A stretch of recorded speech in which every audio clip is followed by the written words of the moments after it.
Hello दोस्तों, आप सभी का हार्दिक अभिनंदन है हमारे प्यारे से चैनल आगाज पर। और आज हम बातें करने वाले हैं, जैसा कि आप पीछे देख चुके हैं, हम चंडीगढ़ पीआरटी जो कि जेबीटी जिसको कहा जाता है, इसके बारे में जितनी भी साइंस हमारी आती है उसके बारे में आज हम यहाँ पे बातें करने वाले हैं। यानी कि आप ये समझ सकते हो कि हम स्टार्ट कर रहे हैं चंडीगढ़ पीआरटी जेबीटी के साइंस के बैच को। क्लियर है? साइंस जैसे भी रहेगी, जितने भी नंबर की आती है वो सब हम इसके अंदर देखने का काम यहाँ पे करेंगे। मैं गारंटी लेता हूं कि जितनी साइंस यहाँ पे करवाई जाएगी, एक भी सवाल आपका नहीं रहने वाला, चाहे वो आपका बायोलॉजी का हो, फिजिक्स का है या केमिस्ट्री का है, किसी भी पार्ट से यहाँ पे इनरोल रहे साइंस के अंदर, वो सभी क्वेश्चन हमारे यहाँ से बखूबी बनेंगे। क्लियर है? तो आज हम स्टार्ट कर रहे हैं, या आज जो क्लास रहेगी हमारी इंट्रोडक्शन की क्लास रहेगी, और इंट्रोडक्टरी क्लास के अंदर हम देखेंगे साइंस के बारे में, जानने का काम हम यहाँ पे करेंगे। तो चलिए देख लेते हैं आज की पहली क्लास, बातें करेंगे इंट्रोडक्शन के बारे में। ठीक है? तो जैसा कि मैंने बताया, इंट्रोडक्शन किसका होगा यहाँ पे? साइंस का। सबसे पहले यहाँ पे बात यह आ जाती है कि साइंस है क्या। हम साइंस को यहाँ पे समझने की कोशिश करते हैं। क्लियर है? चलिए देखिएगा, हमने लिखा यहाँ पे साइंस। सबसे पहली बात यहाँ पे आती है कि जो ये साइंस वर्ड है, ये बना किससे है? तो ये बना है एक वर्ड से जिसका नाम है साइंटिया। साइंटिया। आपने कहा सर साइंटिया क्या है? तो साइंटिया एक लैटिन का वर्ड है। साइंटिया क्या है? एक लैटिन का वर्ड है। आपने कहा कि सर फिर यहाँ पे लैटिन क्या है? लैटिन एक लैंग्वेज है। लैटिन एक लैंग्वेज है, एक भाषा है। आपने कहा कि सर हम साइंस को लैटिन में ही क्यों लिख रहे हैं? हम साइंस को हिंदी में लिख सकते थे, हम साइंस को इंग्लिश में लिख सकते थे, फिर लैटिन में लिखने की क्या जरूरत थी? हमने इसको लैटिन में क्यों लिखा? तो देखिएगा, समझो इस बात को कि हमने इसको लैटिन में क्यों लिखा। अगर हम इसको हिंदी में लिखते, अगर हम इसको इंग्लिश में लिखते, तो आप लोगों ने देखा होगा कि इंग्लिश के रोजाना के नए नए वोकैब आते हैं, नए नए वर्ड मीनिंग आपको देखने के लिए मिलते हैं, रोजाना की नई वोकैबलरी आती है। अब सोचो कि अगर हम साइंस को इंग्लिश में लिख देते, तो यानी कि साइंस के रोजाना नए नए वर्ड्स आपको पढ़ने के लिए मिलते। अब आप कहोगे सर एक तो साइंस हमें वैसे ही समझ में नहीं आती, और रोजाना अगर इसके नए नए वर्ड्स भी ऐड हो जाएंगे तो हमें साइंस बिल्कुल भी समझ में नहीं आएगी। इसीलिए इसका सॉल्यूशन निकालने के लिए साइंटिस्टों ने क्या किया? एक ऐसी लैंग्वेज को चुना जिसके वर्ड कभी चेंज ना हो। और वो लैंग्वेज कौन थी? वो थी आपकी लैटिन। आपने कहा सर फिर लैटिन ही क्यों? लैटिन इसलिए क्योंकि लैटिन एक डेड लैंग्वेज है, यानी कि खत्म हो चुकी है। और जो लैंग्वेज खत्म हो चुकी है, तो क्या उसको कोई अस्तित्व होगा? अरे क्या उसकी कोई प्रोग्रेस हो सकती है? क्या उसके कोई नए वर्ड्स आ सकते हैं? तो आप कहोगे सर बिल्कुल भी नहीं आ सकते। ठीक उसी प्रकार से यहाँ पे लैटिन एक डेड लैंग्वेज है, इसके नए वर्ड्स नहीं आ सकते, नए वोकैब नहीं आ सकती। तो यानी कि आप ये समझ सकते हो कि जो साइंस आप लोगों ने, जो वर्ड मीनिंग आप लोगों ने छठी, सातवीं, आठवीं, 10वीं क्लास के अंदर पढ़े थे, वही आज पढ़ने पड़ेंगे, और वही आने वाले 100-200 साल तक हम पढ़ते रहेंगे, और आने वाले टाइम में भी आपको आगे भी वही चीजें देखने के लिए मिलेंगी। तो यानी कि इसके वर्ड्स कभी भी चेंज नहीं होंगे। इतनी बात हमें यहाँ पे क्लियर हुई। क्लियर है? अब सवाल यहाँ पे आता है कि सर जो ये साइंटिया है, इस साइंटिया का मतलब क्या है? तो देखो, इस साइंटिया का मतलब हो जाता है यहाँ पे टू नो। इसका मतलब होता है जी टू नो। टू नो का मतलब होता है जानना। टू नो का मतलब होता है जानना। ठीक है? आपने कहा सर किसके बारे में जानना? तो जो भी चीजें आपको इस देश और दुनिया के अंदर नहीं पता है, अगर आप उनके बारे में जानना चाहते हो, तो जो जानने की तुम्हारी इच्छा है, उस इच्छा को ही नाम दिया गया है साइंस। तो हमें समझ में आया कि साइंस है क्या? साइंस का मतलब क्या है? जानना। किसके बारे में जानना? वो सभी चीजें जिसके बारे में हमें नहीं पता है, और अगर हम उसके बारे में जानना चाहते हैं, तो वो जानने की इच्छा ही हमारी क्या कहलाती है? साइंस कहलाती है। आई होप आप लोगों को ये बातें क्लियर हो गई होगी। ठीक है? अब सवाल यहां पे ये है कि सर जाने कैसे? किसी भी चीज के बारे में जाने कैसे? क्लियर है? चीजें हो किस तरीके से रही है, जैसे दिन और रात कैसे बन रहे हैं। ठीक है? ये भी हमारा एक साइंस का पार्ट है। फैन कैसे चलता है, ये भी एक साइंस का पार्ट है। एरोप्लेन कैसे उड़ता है, ये भी एक साइंस का पार्ट है। तो ऐसी बहुत सारी घटनाएं हैं जो हमारे सामने घटित होती है। क्लियर है? अब अगर हमें उनके बारे में जानना है, तो जो जानने की तुम्हारी इच्छा है, उस इच्छा को ही नाम दिया गया है साइंस। क्लियर है? अब सवाल ये सर जाने कैसे? तो देखो, जानने के लिए साइंस ने अलग अलग तरीके यहां पे बताए हैं। सबसे पहला कहते हैं कि जिस भी चीज के बारे में हमें जानना है, सबसे पहले क्या करना पड़ेगा? ऑब्जर्वेशन। आपको देखना पड़ेगा उसे। ठीक है? तो हम क्या करेंगे? ऑब्जर्वेशन। ऑब्जर्वेशन। ऑब्जर्वेशन का मतलब क्या है? निरीक्षण। ऑब्जर्वेशन का मतलब क्या है यहाँ पे? निरीक्षण। यानी कि हम उस चीज को टकटकी लगा के देखने का काम करेंगे, हम ऑब्जर्व करेंगे।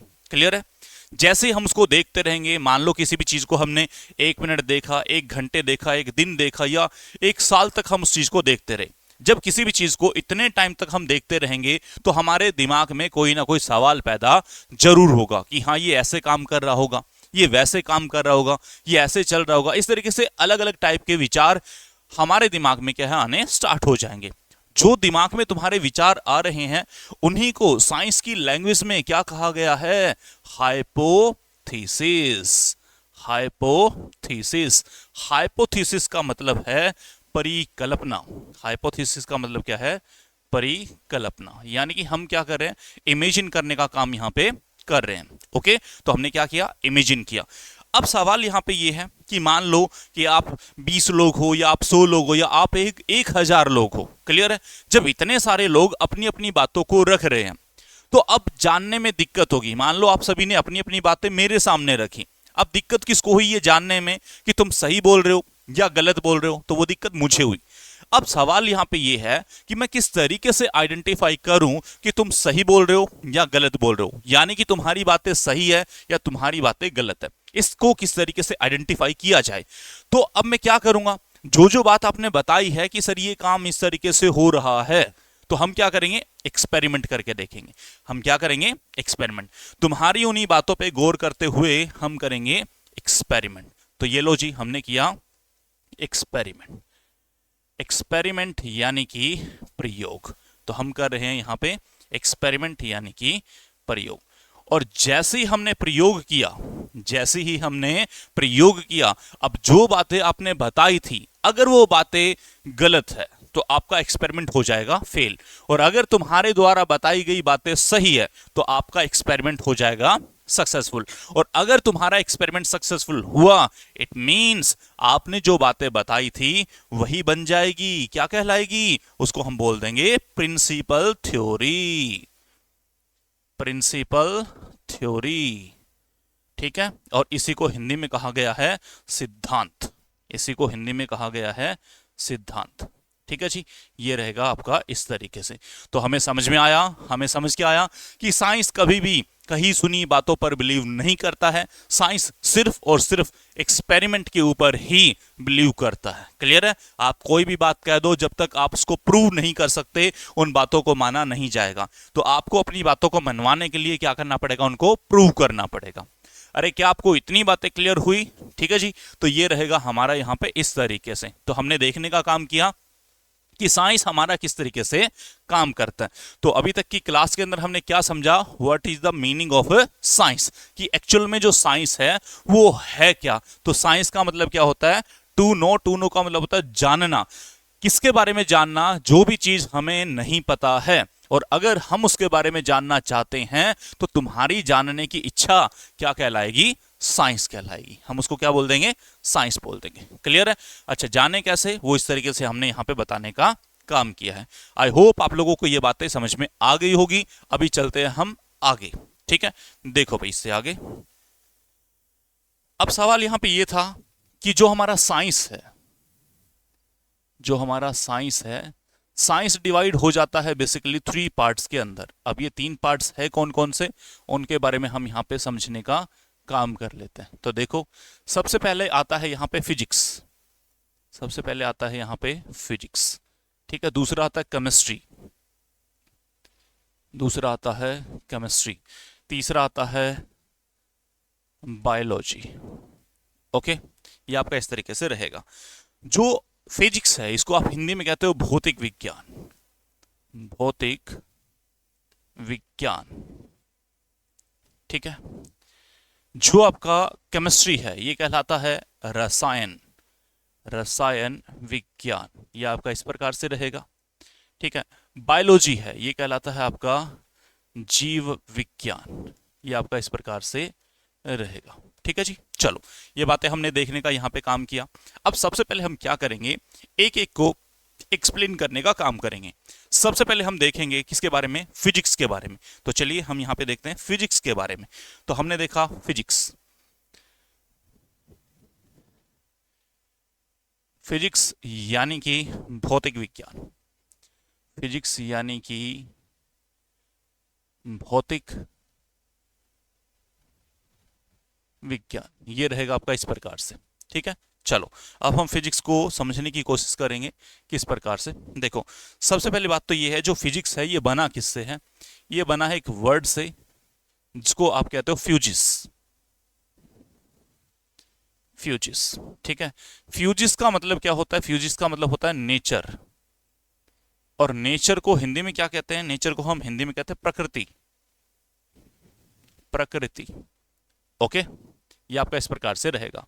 और हमारी प्रकृति के अंदर जो चीजें हैं वो होगी आपकी बेसिकली दो प्रकार से। कौन कौन सी? चलो समझते हैं इस बात को भी। एक होगी यहां पे विजिबल।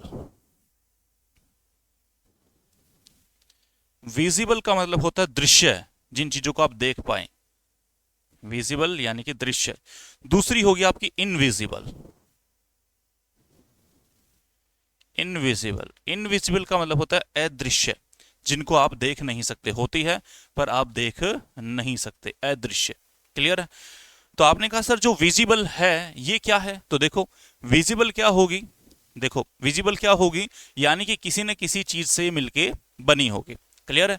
तो यानी कि ये किसी न किसी सब्सटेंस, सब्सटेंस यानी कि किसी न किसी पदार्थ से मिलकर बनी है। क्लियर है? आपने कहा सर इनका कोई एग्जाम्पल दे दीजिए जिससे हमें चीजें समझने में थोड़ी सी आसानी हो जाए। तो समझो इस बात को, विजिबल का सबसे अच्छा एग्जाम्पल कौन है? मैं खुद। अरे क्या आप मुझे देख पा रहे हैं? तो आप कहोगे सर बिल्कुल देख पा रहे हैं। देख पा रहे हो ना, मैं विजिबल हूं। क्लियर है? मैं आपको दिखाई दे रहा हूं, यानी कि मैं विजिबल हूं। दूसरा, मेरे द्वारा करवाया गया काम, अब मैं जो भी काम करवा रहा हूं क्या आपको ये भी दिखाई दे रहा है? तो आपने कहा सर बिल्कुल दिखाई दे रहा है। इट मींस ये भी क्या है, आपका एक विजिबल का पार्ट यहां पे हो जाता है। क्लियर है? यानी कि मैं भी दिखाई दे रहा हूं और जो मैं इफेक्ट डाल रहा हूं, जो प्रभाव डाल रहा हूं वो भी आपको दिखाई दे रहा है। तो दोनों काम यहां पे दिखाई दे रहे हैं, और दोनों दिखाई दे रहे हैं तो आप कह सकते हो कि मैं क्या हूं? विजिबल हूं। मैं क्या हूं? विजिबल हूं। क्लियर है? तो यानी कि आप समझ सकते हो कि आप जिस भी रूम में अभी बैठे हो, आपके आसपास जितनी भी सारी चीजें हैं वो सब विजिबल है, और वो किसी न किसी चीज से मिलके बनी होगी, तभी वो विजिबल का पार्ट यहां पे बन पाई है। दूसरा, इस देश दुनिया के अंदर या फिर इस अर्थ के ऊपर जितनी भी चीजें हैं वो सब चीजें हमारी क्या है? विजिबल है, यानी कि वो किसी न किसी चीज से मिलके बनी हुई है। क्लियर है? तो वो सभी विजिबल का पार्ट यहां पे आ जाती है। आपने कहा सर फिर इनविजिबल क्या है? आपने कहा कि सर फिर इनविजिबल क्या है? तो समझो इस बात को, इनविजिबल है जी एनर्जी। इनविजिबल है एनर्जी। एनर्जी का मतलब होता है ऊर्जा। एनर्जी का मतलब होता है ऊर्जा। अरे क्या तुम्हारे शरीर में एनर्जी है? आप कहोगे सर बिल्कुल है। और अगर मैं ये कहूं कि क्या आप उस एनर्जी को दिखा सकते हैं, तो आप कहोगे सर नहीं दिखा सकते। क्यों नहीं दिखा सकते? क्योंकि वो दिखाई देती ही नहीं है। तो एनर्जी है पर दिखाई नहीं देती, पर उसके इफेक्ट को देखा जा सकता है। आप कहोगे सर किस प्रकार से? तो समझो इस बात को, इफेक्ट को कैसे देखा जा सकता है? इफेक्ट को इस प्रकार से देखा जा सकता है, जैसे मेरी बॉडी में अभी एनर्जी है, तो देखो मैं फुदक फुदक के तुम्हें पढ़ाने का काम कर रहा हूं। इट मीन्स बॉडी के अंदर एनर्जी है। अगर एनर्जी ना होती तो क्या मैं तुम्हें पढ़ा सकता था? आप कहोगे सर बिल्कुल भी नहीं पढ़ा सकते थे। क्लियर है? तो हमें समझ में क्या आया? हमें समझ में आया कि बॉडी में एनर्जी है पर दिखाई नहीं देती। और समझो इसी को, और क्या होगा आपका? एयर। और क्या होगा आपका? एयर। एयर यानी कि हवा। क्या आपने कभी हवा को देखा? तो आप कहोगे सर बिल्कुल भी नहीं, हम हवा को नहीं देख पाते। पर सवाल यहां पे यह है कि क्या हवा होती है? तो आप कहोगे सर बिल्कुल होती है, क्योंकि अगर आप जिस भी रूम में बैठे हो यहां से एयर को निकाल दिया जाए और वहां पे वैक्यूम क्रिएट कर दिया जाए तो क्या होगा? आप सांस नहीं ले पाओगे, और अगर हम सांस नहीं ले पाएंगे तो हमारी डेथ हो जाएगी। क्लियर है? तो हमें समझ में आया कि एयर है, हवा है, पर दिखाई नहीं देती। ओके, आगे समझो। अगर मैं बातें करूं यहां पे इलेक्ट्रिसिटी की, इलेक्ट्रिसिटी, इलेक्ट्रिसिटी का मतलब होता है विद्युत धारा जो तुम्हारे घरों के अंदर आई हुई है, विद्युत धारा या फिर कहें बिजली। ठीक है? तो क्या आपने विद्युत धारा को देखा? तो आप कहोगे सर बिल्कुल मैं देख पा रहा हूं, बल्ब चस रहा है, सीएफएल हमारी क्या है वो बल्ब कर रही है। क्लियर? तो ये आप लाइट कंसीडर नहीं कर सकते, ये लाइट नहीं है। क्यों? क्योंकि अगर ये लाइट होती, अगर ये प्रकाश होता, तो सीधी सी बात है आपको हर एक वायर में दिखाई देता, हर एक वायर में चलता हुआ दिखाई देता। ये सिर्फ और सिर्फ क्या है, उसका इफेक्ट है, उसका प्रभाव है। क्लियर है, वो प्रभाव आपको दिखाई दे रहा है। अगर इलेक्ट्रिसिटी दिखाई देती तो आपके घरों में जितना भी वायर का जाल बना हुआ है ना, उन सब के अंदर आपको ये चलती हुई दिखाई देती। पर क्या दिखाई देती है, आप कहोगे सर बिल्कुल भी दिखाई नहीं देती। पर क्या इलेक्ट्रिसिटी होती है, आप कहोगे सर बिल्कुल होती है। पर क्या दिखाई देती है, नहीं देती, उसका सिर्फ इफेक्ट दिखाई हमें देता है। अरे क्या आपको इतनी बातें क्लियर हुई या नहीं हुई? ओके, आई होप आप लोगों को बातें क्लियर हुई होगी। ये सभी किसके एग्जाम्पल है, ये इनविजिबल के एग्जाम्पल है, यानी कि चीजें होती है पर दिखाई नहीं देती। अब अगर कहा जाए कि मैं तुमसे मोहब्बत करता हूं, क्लियर है, तो अगर आपसे कोई ये कहे कि क्या आप इसको दिखा सकते हैं, तो आप कहोगे सर नहीं दिखा सकते। लेकिन क्या मोहब्बत होती है, तो आप कहोगे सर बिल्कुल होती है। जैसे हमें हमारे माँ बाप के साथ, भाई बहन के साथ, बहुत सारे हमारे रिश्ते हैं, क्लियर है, उन सबसे हमें मोहब्बत है। लेकिन कोई कहे कि क्या आप दिखा सकते हो, तो आप कहोगे सर नहीं दिखा सकते। तो जितनी भी भावनाएं हैं इनको दिखाया नहीं जा सकता, इनको सिर्फ जताया जा सकता है, फील किया जा सकता है। क्लियर है, तो उसी तरीके से ये सारी चीजें इनविजिबल के अंदर कंसीडर हो जाती है। ओके, आई होप आप लोगों को बातें समझ में आई होगी। ठीक है, चलो इसको थोड़ा सा और हम आगे क्या देखने का काम करेंगे। देखो किस प्रकार से, देखो अब जो साइंस है आपका, फिजिक्स, वो आपका दो पार्ट के अंदर डिवाइड हो गया है। ठीक है, फिजिक्स हमने क्या किया, दो पार्ट के अंदर डिवाइड कर दिया है। अब ये दो पार्ट है कौन कौन से, समझो इस बात को। फिजिक्स जो था ये हमने दो पार्ट के अंदर आपको डिवाइड कर दिया। दो पार्ट्स कौन कौन से होंगे इसको समझो आप यहां पे। देखो, एक होगा क्लासिकल फिजिक्स, एक होगा क्लासिकल फिजिक्स। ठीक है, क्लासिकल फिजिक्स। दूसरा होगा मॉडर्न फिजिक्स, मॉडर्न फिजिक्स। पहला होगा क्लासिकल फिजिक्स, दूसरा होगा मॉडर्न फिजिक्स।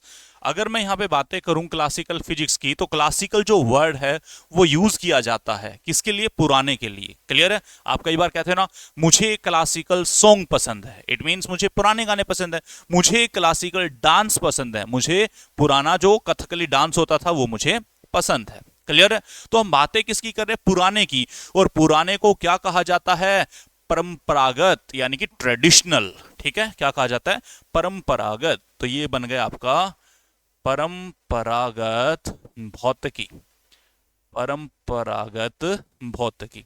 ये रहेगा आपका इस प्रकार से। ठीक है, अगर मैं बातें करूं यहाँ पे मॉडर्न की, तो मॉडर्न का मतलब क्या है, मॉडर्न क्या है, नया। आप कहते हैं ना भाई बड़ा मॉडर्न लौंडा है ये तो, क्लियर है, तो बात किसकी कर रहे हैं, मॉडर्न की, आज की, नए युग की। क्लियर है, तो ये क्या हो गया आपका मॉडर्न। मॉडर्न मतलब नया, नया मतलब आज का, आज का मतलब आधुनिक। तो हम कह देंगे आधुनिक भौतिकी, आधुनिक भौतिकी। ठीक है, ये रहेगा आपका इस प्रकार से। आई होप आप लोगों को बातें समझ में आई होगी।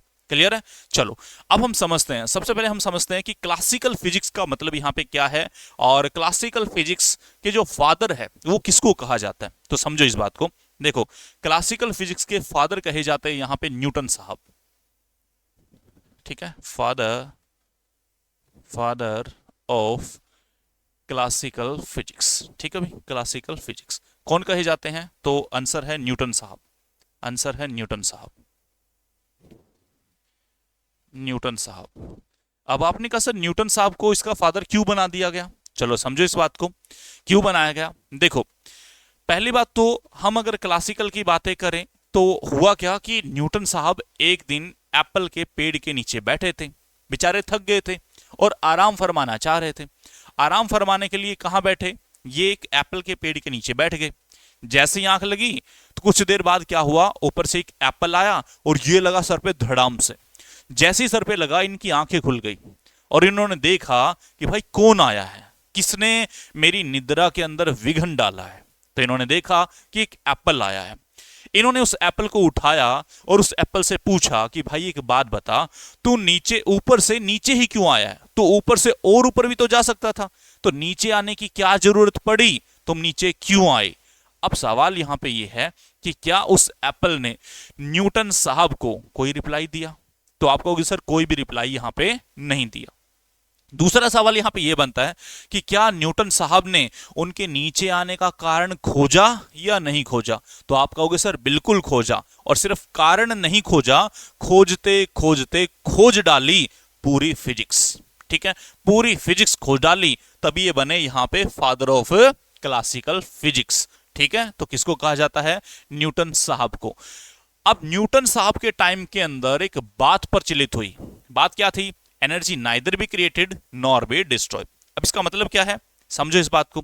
देखो, मान लो यहां पे एक सन है, इस साइड एक सन है, और वहां से सन का क्या प्रकाश आ रहा है, इतना आ रहा है, इतना आ रहा है कि मुझे बेइंतहा गर्मी लग रही है, और मेरा मन कर रहा है कि मैं उसको खत्म कर दूं। तो क्या हम उसको खत्म कर सकते हैं? आप कहोगे सर बिल्कुल भी खत्म नहीं कर सकते। दूसरा, आज मुझे बहुत ठंड लग रही है, इस सन से काम चल नहीं रहा, मेरा मन कर रहा है कि मैं ऐसा ही एक और सन यहां पे बना लूं। तो सवाल यहां पे यह है कि क्या मैं एक और सन बना सकता हूं? तो आप कहोगे सर बिल्कुल भी नहीं बना सकते। तो हमें समझ में क्या आया? Energy neither be created nor be destroy. ना तो हम बना सकते हैं और ना ही हम खत्म कर सकते हैं। न्यूटन साहब और न्यूटन साहब के टाइम के अंदर जितने भी साइंटिस्ट थे वो सब लगे पड़े हैं या तो एनर्जी को बनाने में या एनर्जी को खत्म करने में, लेकिन ना तो एनर्जी बन पा रही है और ना ही एनर्जी खत्म हो पा रही है। अब यहां पे समस्या पैदा हो चुकी है। क्लियर है? जितने भी साइंटिस्ट आए सभी यही काम कर रहे हैं। और ये कहानी कब तक थी? ये थी ठीक 1900 से पहले। ठीक है, 1900 से पहले। ओके, तो ये कहानी हमारी चल रही है कब? 1900 से पहले। अब अभी तक 1900 से पहले तक इसका कोई भी यहां पे सॉल्यूशन नहीं निकल के आया है। क्लियर है? अब सॉल्यूशन निकलेगा 1900 के बाद। और कौन आएंगे? अब आएंगे यहां पे फिजिक्स के शहंशाह, जिनका नाम है, चलो देखते हैं भाई। देखो, अब कौन आएंगे? हमारे मॉडर्न फिजिक्स के आएंगे। ठीक है, यानी कि हम कह देंगे father of modern physics. Father father of modern physics. ठीक है, तो ये कौन कहलाए? ये कहलाए अल्बर्ट आइंस्टाइन। ये कौन कहलाए? Albert Einstein. ठीक है, अल्बर्ट आइंस्टाइन ने ऐसा क्या किया जो ये यहां पे फादर कहलाए? इन्होंने आते ही हमें एक फॉर्मूला दिया, E is equal to M C square. यानी कि इन्होंने हमें मास और एनर्जी का रिलेशन समझाने का काम किया। क्लियर है? मास और एनर्जी के बीच में इन्होंने जो रिलेशन हमें समझाया, उससे हमें बातें बिल्कुल क्लियर हो गई। किस तरीके से? अभी तक जो बातें बन रही थी कि या तो हम एनर्जी को बना रहे थे या एनर्जी को हम खत्म कर रहे थे, इन्होंने आते ही सॉल्यूशन दिया कि जो चीज बन नहीं सकती तो तुम उसको बना क्यों रहे हो, और जो चीज खत्म नहीं हो सकती तो तुम उसको खत्म क्यों कर रहे हो। तो यहां पे पूछा गया भाई फिर और क्या करें? तो इन्होंने कहा बदल के देख लो, अरे चेंज करके देख लो। Energy neither be created nor be destroy, but it can change one form to another. उसे एक फॉर्म से दूसरी फॉर्म के अंदर बदला जा सकता है। ना बनाया जा सकता, ना खत्म किया जा सकता, पर बदला जा सकता है। तो इन्होंने हमें सिखाया कि बदले कैसे, इन्होंने हमें बदलना सिखाया। क्लियर है? और जब बदलना सिखाते हैं तो ये बन जाते फादर ऑफ यहां पे मॉडर्न फिजिक्स। और ये कहानी कब चलेगी? ये चलेगी 1900 के बाद। 1900 के बाद। ओके, ये बातें क्लियर हुई या नहीं हुई? 1900 के बाद। ठीक है, अब देखो हुआ क्या। यहां पे सन था, सन से सन रेज आ रही थी, हमें बेइंतहा गर्मी लग रही थी। क्लियर है? और मेरा मन कर रहा था मैं इसको खत्म कर दूं। खत्म कर नहीं सकते, सॉल्यूशन निकाला। सॉल्यूशन क्या निकाला? सन से सन रेज आ रही है, सोलर प्लेट लगा दी। क्लियर है? अब सोलर एनर्जी को हमने कन्वर्ट कर लिया किसके अंदर? बैटरी के अंदर, केमिकल के अंदर कन्वर्ट होगी। अब केमिकल से हमने इलेक्ट्रिकल में चेंज कर लिया, बिजली में कन्वर्ट होगी, और उससे हमने फैन को चलाया। तो क्या गर्मी दूर हुई? आप कहोगे सर बिल्कुल हुई। और ठंड लग रही है तो इसी से हीटर चला लो, तो सर्दी आपकी दूर हो जाएगी। तो हमने क्या किया? एनर्जी को चेंज किया। और जब आप एनर्जी को चेंज कर रहे हैं तो सीधी सी बात है किसका पार्ट आ जाएगा? आपका मॉडर्न फिजिक्स का। और किसके द्वारा बताया गया? अल्बर्ट आइंस्टाइन के द्वारा बताया गया। क्लियर है? तो फटाक से बताइएगा कि आपको यहां तक की बातें क्लियर हुई या नहीं हुई। ठीक है, ये देख रहे थे हम किसके बारे में? फिजिक्स के बारे में। अभी हम चलते हैं आगे, इसी का सेकंड पार्ट हम देखने का काम करेंगे जो था आपका केमिस्ट्री। ठीक है भाई, चलो देखो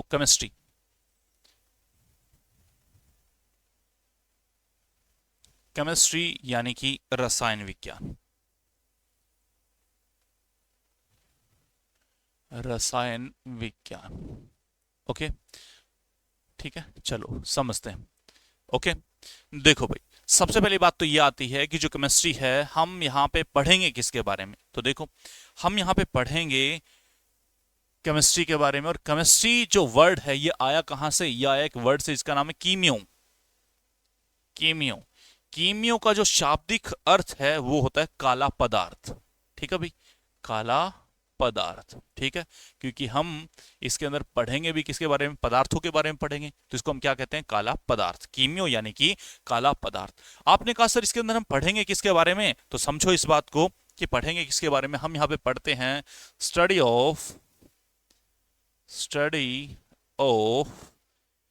chemical and it's reaction, study of chemical and it's reaction. ठीक है, यानी कि इसके अंदर हम सभी केमिकल जो रिएक्शन हो रही है उनकी स्टडी करने का हम यहां पे काम करेंगे, और वही आपका क्या कहलाएगा, केमिस्ट्री कहलाएगा। क्लियर है किस तरीके से।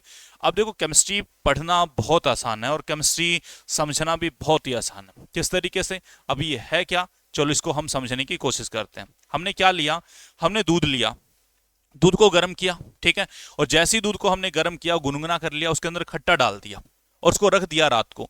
सुबह मिलता हमें क्या मिला, आप कहोगे सर दही मिला। क्लियर है, रखा क्या था, दूध, मिला क्या, दही।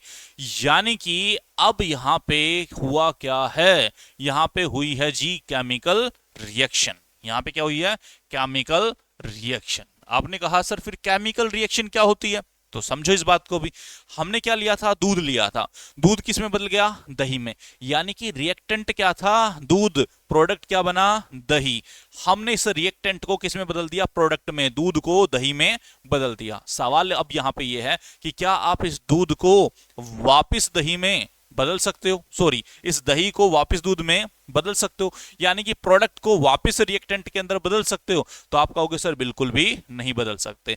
जब आपका प्रोडक्ट वापस रिएक्टेंट के अंदर तब्दील नहीं हो सकता और वो जो चेंज हुआ है उसी को क्या कहा जाता है, यहां पे केमिकल रिएक्शन कहा जाता है। ठीक है, ये रहेगा आपका इस प्रकार से। ठीक है जी, चलो अच्छा एक और एग्जांपल लेते हैं। अब हमने क्या लिया, वाटर लिया, पानी लिया। क्लियर है, और पानी को जैसे ही कूल किया वो बदल गया आइस के अंदर, यानी कि रिएक्टेंट क्या था, वाटर, प्रोडक्ट क्या बना, आइस।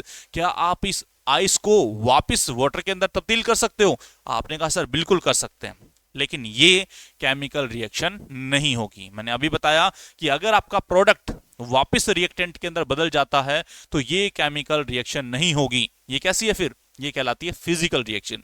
चाहे हो केमिकल रिएक्शन चाहे हो फिजिकल रिएक्शन, किसका पार्ट आ जाएगा आपका, केमिस्ट्री का।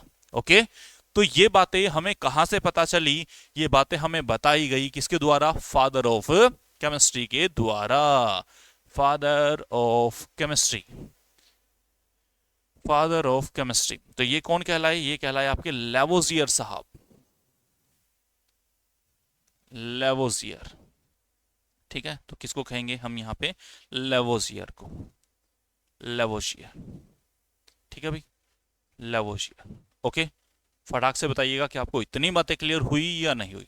ठीक है, क्या आपको इतनी बातें क्लियर हुई या नहीं हुई, किसी प्रकार की कोई दिक्कत, कोई समस्या, ये रहेगा आपका इस प्रकार से। चलते हैं आगे, आगे समझो। केमिस्ट्री हमारा यहां से समाप्त होता है, लास्ट पार्ट इसका, चलते हैं किसकी तरफ, बायोलॉजी की तरफ। तो समझो बायोलॉजी, देखो भाई हमने यहां पे लिखा बायोलॉजी, बायोलॉजी हिंदी में हम इसको कहते हैं जीव विज्ञान, जीव विज्ञान। ठीक है, अच्छा बायोलॉजी बहुत ज़्यादा डिफिकल्ट है या आसान है, तो देखो बच्चों का यहाँ पे जो पर्सनल राय रहती है वो कहते हैं सर एक तो इसके अंदर जो वर्ड है वो बहुत बड़े बड़े आते हैं, दूसरा इसके अंदर डायग्राम हमसे नहीं बनते। लेकिन हम कहते हैं बहुत आसान है चीज़ें। ठीक है, वर्ड को कैसे तोड़ना है वो भी हम समझाएंगे, और डायग्राम तो मैं बहुत इजी बनवाऊंगा, बहुत इजी, आज तक देखे नहीं होंगे ऐसे इतने आसान इतने इजी डायग्राम मैं आपको बनवाने का काम यहाँ पे करूंगा। ठीक है, तो देखो अगर वर्ड हो बड़े बड़े तो क्या करो, आप उनको तोड़ लो। तो हमने क्या किया, इसको बीच में से तोड़ दिया। जैसे हमने इसको बीच में से तोड़ा, यहां से दो वर्ड निकल के आए हमारे, एक आया कौन, बायो, एक आया आपका बायो। बायो जो वर्ड है ये बना है बायोस से। किससे बना है? बायोस से। और बायोस का मतलब होता है आपका लिविंग। बायोस का मतलब क्या होता है? लिविंग। लिविंग जिसको हिंदी में आप क्या क्या कहते हो? सजीव। सजीव। ओके। दूसरा है हमारा यहां पे लॉजी। लॉजी।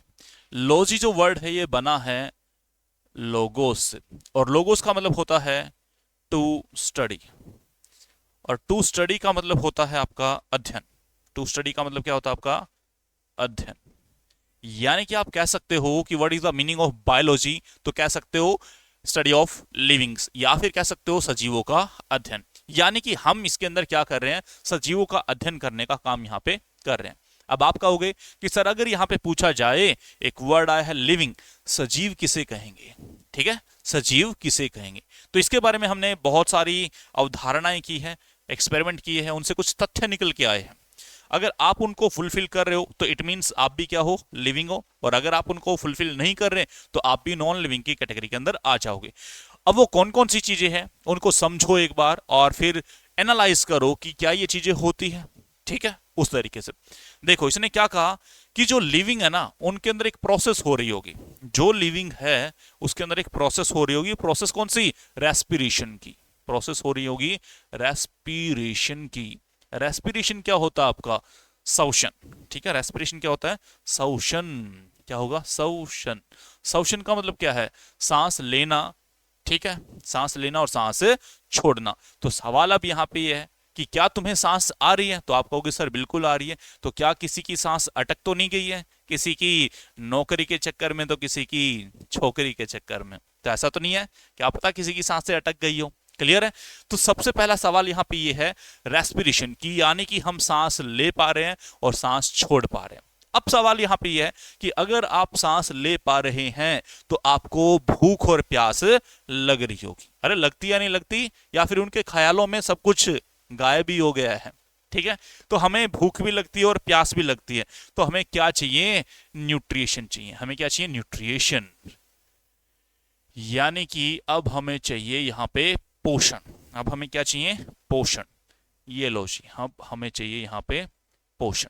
अब हमें चाहिए यहाँ पे फूड, खाना, भोजन। ये सारी चीजें हमें यहाँ पे क्या है? चाहिए। क्लियर है?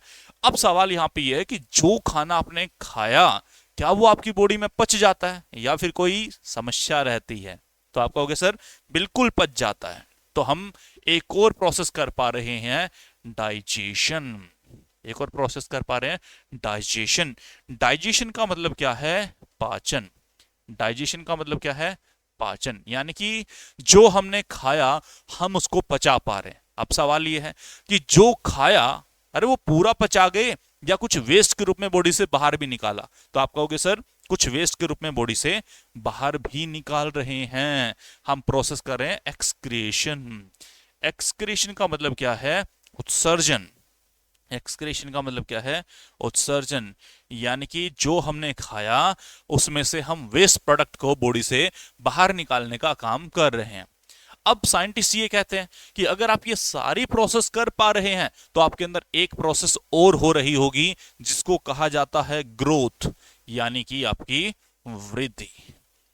ग्रोथ यानी कि आपकी वृद्धि। तो सवाल ये है कि क्या आपकी वृद्धि हो रही है या रुक गई है? तो आपने कहा कि सर देखो पहले हमारी वृद्धि इस डायरेक्शन में हो रही थी, हम ऐसे ऐसे ऐसे ऐसे लंबा बनने का काम क्या कर रहे थे। क्लियर है?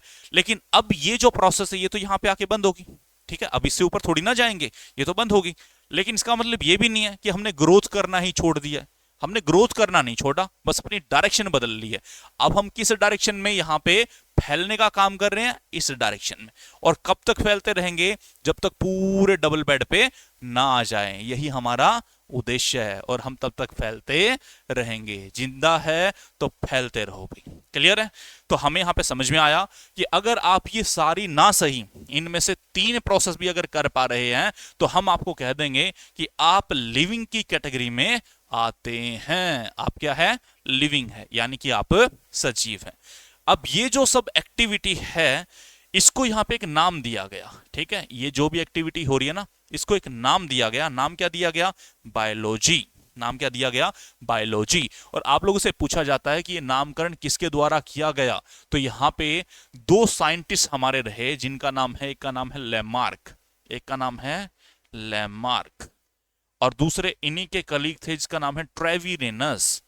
ट्रेविरेनस, लेमार्क और ट्रेविरेनस, ठीक है, लेमार्क और ट्रेविरेनस, लेमार्क और ट्रेविरेनस, लेमार्क और ट्रेविरेनस, ठीक है भाई। तो ये यहाँ पे दो साइंटिस्ट रहे जिन्होंने यहाँ पे क्या किया? नामकरण किया। अरे किसका नामकरण किया? बायोलॉजी का। कि ये जो भी एक्टिविटी हो रही है इसको एक नाम दिया गया। नाम क्या दिया गया? बायोलॉजी। नाम क्या दिया गया? बायोलॉजी। ओके, अरे आपको बातें क्लियर हुई या नहीं हुई? ठीक है, चलते हैं आगे, थोड़ा सा और समझते हैं हम इसी के बारे में। समझो इस बात को। देखो अब क्या हुआ, जो हमारा बायोलॉजी था ना, इसको हमने दो पार्ट के अंदर डिवाइड कर लिया। ये था हमारा बायोलॉजी, ठीक है, और इसको हमने डिवाइड कर लिया कितने पार्ट्स के अंदर? दो पार्ट्स के अंदर, ठीक है भाई। ये था आपका बायोलॉजी, इसको हमने डिवाइड कर दिया दो पार्ट्स के अंदर। दो पार्ट्स कौन कौन से हैं, समझो इस बात को। एक रहेगा आपका यहां पे बॉटनी, बॉटनी, दूसरा रहेगा आपका जूलॉजी, ठीक है, जूलॉजी। ओके, बॉटनी को हिंदी में आप कहोगे वनस्पति विज्ञान, वनस्पति विज्ञान, ठीक है, और जूलॉजी को आप कहते हो जंतु विज्ञान, जंतु विज्ञान, ठीक है। ये आपका इस प्रकार से रहेगा। अब सवाल यहां पे ये आ जाता है कि जो बॉटनी है सर, इसके अंदर हम पढ़ेंगे किसके बारे में? हम यहाँ पे पढ़ेंगे प्लांट्स के बारे में। हम यहाँ पे पढ़ेंगे प्लांट्स के बारे में, प्लांट्स यानी कि पादप के बारे में। ये लो भाई, हम पढ़ेंगे यहाँ पे पादप के बारे में। आपने कहा सर जूलॉजी के अंदर हम किसके बारे में पढ़ेंगे? जूलॉजी के अंदर हम यहाँ पे पढ़ेंगे एनिमल्स के बारे में। एनिमल्स क्या होगा? जीव जंतु, जानवरों के बारे में, जीव जंतु जानवरों के बारे में। क्लियर है? तो आपने कहा सर एक बात बताओ, यहां पे पढ़ेंगे प्लांट्स के बारे में, पेड़ पौधों के बारे में, यहां पे पढ़ेंगे जीव जंतु जानवरों के बारे में, अरे फिर हमारे बारे में कहां पढ़ेंगे? सवाल है या नहीं है? तो बिल्कुल सही बात है, आपका सवाल जायज है और आपको जान के बड़ी खुशी होगी कि आपके बारे में कहां पढ़ा जाएगा? यहां पे, यहां पे देखो, यहां पे पढ़ा जाएगा। क्यों भाई? अरे क्या तुम जानवर हो? तो बिल्कुल सही बात है, तुम सब क्या हो? जानवर हो। क्लियर है? तो तुम्हें कहां पे पढ़ा जाएगा? यहां पे, एनिमल की कैटेगरी के अंदर। और आपने कहा कि सर हम ऐसे वैसे जानवर नहीं हैं, जानवरों की कैटेगरी में कहां पे आते हैं? सबसे ऊपर, अव्वल दर्जे का जानवर कौन है? अरे तुम हो। किसी और को मत देखो भाई, तुम खुद हो। क्लियर है? तो हमें समझ में आया कि हमारे बारे में कहां पढ़ा जाएगा? एनिमल्स के अंदर, यानी कि जीव जंतु जानवरों के अंदर हम यहां पे पढ़ने का काम करेंगे। इतनी बातें क्लियर हुई? क्लियर है, ठीक है, समझो अब इस बात को। आपने कहा कि सर ये बात अलग है कि आजकल हम थोड़े से सिविलाइज्ड हो गए हैं, ठीक है, आजकल हम थोड़े अच्छे कपड़े पहनने लग गए हैं, अच्छे घर बना के रहने लग गए हैं, लेकिन इसका मतलब ये नहीं है कि जब जब हमें मौका मिलेगा और हम अपने गुण छोड़ दें, तो जब भी हमें मौका मिलेगा ना, हम बताएंगे कि हम क्या है? जानवर है। ओके, चलो भाई आगे समझो अब इसके बारे में। अब यहां पे आप लोगों से पूछा जाता है, who is the father of botany? क्या पूछा जाता है भाई? Father, father of botany. तो ये कौन होंगे? फादर होंगे हमारे यहां पे थियोफ्रेस्टस साहब। कौन होंगे? Theophrastus, Theophrastus. आपने कहा कि सर थियोफ्रेस्टस साहब ने क्या किया यहां पे? तो समझो इस बात को, थियोफ्रेस्टस, ठीक है। इसी तरीके से यहां पे आप लोगों से पूछा जाता है, who is the father of zoology? ठीक है, फादर, फादर ऑफ जूलॉजी। तो ये कौन होंगे? ये है जी आपके एरिस्टोटल। ये कौन है? Aristotle, Aristotle. एरिस्टोटल कौन है आपके? अरस्तु, अरस्तु। एरिस्टोटल कौन आपके? अरस्तु। ओके, चलो ये बात हमें यहाँ पे समझ में आई। अब समझो इसको यहाँ पे थोड़ा सा और विस्तार से, ठीक है। अब यहाँ पे क्या किया, इनको फादर क्यों बनाया गया, इन्होंने एक बुक लिखी, ठीक है। थियोफ्रेस्टिस साहब ने यहाँ पे एक बुक लिखी, बुक का नाम था द हिस्टोरिया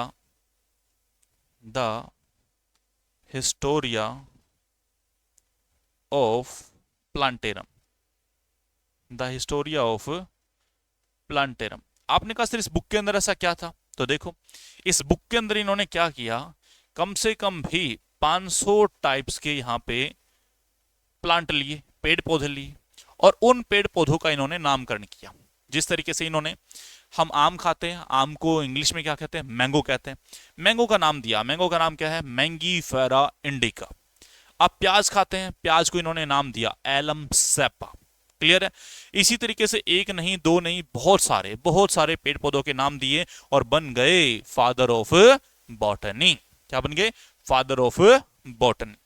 इसी तरीके से एरिस्टोटल ने भी क्या किया, एक बुक लिखी और बुक का नाम था द हिस्टोरिया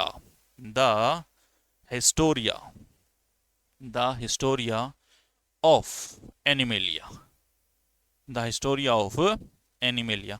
आपने कहा सर इस बुक के अंदर ऐसा क्या था, तो देखो इस बुक के अंदर इन्होंने क्या किया, कम से कम भी 500 टाइप्स के जीव जंतु जानवर लिए और उन जीव जंतु जानवरों के इन्होंने नामकरण किए। जैसे इन्होंने हमारा ही नामकरण किया, हमें क्या क्या के बुलाया जाता है, होमो सेपियंस। क्या कहा जाता है, होमो सेपियंस। ऐसे ही एक नहीं दो नहीं, बहुत सारे जानवरों के इन्होंने नामकरण किए और बन गए, क्या बने, फादर ऑफ जूलॉजी। लेकिन अब यहां पे सवाल आया, अब हमें दो बातों का तो पता चल गया कि who is the father of botany, तो बॉटनी के फादर कौन थे, थियोफ्रेस्टिस साहब।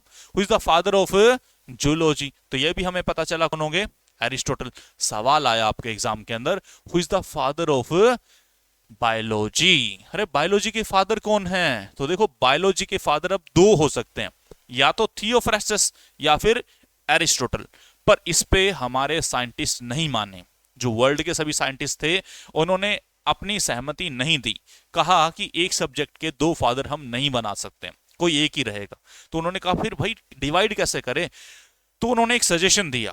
क्या सजेशन दिया, सजेशन ये था कि इन दोनों में से जिसका काम ज्यादा डिफिकल्ट होगा वही कहलाएगा फादर ऑफ बायोलॉजी। अब काम के आधार पे इनको फादर बनाया जा रहा है। क्लियर है। तो आप खुद बताइएगा कि किसका काम ज्यादा डिफिकल्ट है, पूरे देश और दुनिया के अंदर, पूरे वर्ल्ड के अंदर, पूरी धरती के ऊपर पेड़ पौधों को ढूंढना और उनका नामकरण करना, क्या ये काम आसान है? आप कहोगे सर बहुत डिफिकल्ट है, बहुत डिफिकल्ट है। इतना डिफिकल्ट है कि अगर आपको अपनी सिटी के पेड़ पौधे ढूंढने के लिए बोल दिया जाए ना, तो भी आप ढूंढ ही नहीं पाओगे उनको। क्लियर है, बड़ा मुश्किल है। और पूरे वर्ल्ड के अंदर, पूरी धरती पे पेड़ पौधे ढूंढना बहुत डिफिकल्ट टास्क है। इसी तरीके से पूरी धरती के ऊपर जीव जंतु जानवरों को ढूंढना, कितनी प्रजातियां हैं, कौन कौन सी प्रजातियां हैं, कहां मिलेगी, इन सबको ढूंढना और उनका नामकरण करना, ये काम भी बड़ा डिफिकल्ट था। अब सवाल यह था कि दोनों में से ज्यादा डिफिकल्ट कौन है, और जो काम ज्यादा डिफिकल्ट होगा उसी को यहां पे बना दिया जाएगा फादर ऑफ बायोलॉजी। तो आप बताइएगा कौन सा, एक नजर डालिएगा और बताइएगा, सोचिएगा। तो देखो मैं बताता हूं, पेड़ पौधों को ढूंढना बड़ा मुश्किल है, पर एक बार पेड़ पौधे जहां मिल गए दोबारा वही मिलेंगे। अरे मिलेंगे नहीं मिलेंगे, तो आपने कहा सर बिल्कुल मिलेंगे। लेकिन सोचो कि जीव जंतु जानवरों को ढूंढना बड़ा ही मुश्किल है, और एक बार जीव जंतु जानवर जहां मिले, क्या कोई गारंटी है दोबारा वही मिलेंगे? तो कोई गारंटी नहीं है। इसीलिए ज्यादा डिफिकल्ट काम किसका था, एरिस्टोटल का, और इसीलिए एरिस्टोटल को बना दिया गया फादर ऑफ बायोलॉजी। क्लियर है। तो अगर आप लोगों से पूछा जाए who is the father of biology, तो यहां पे आंसर रहेगा किसका, यहां पे हमारे एरिस्टोटल का। क्लियर है। तो ये था हमारा आज का इंट्रोडक्शन। आई होप आप लोगों को बातें समझ में आई होगी।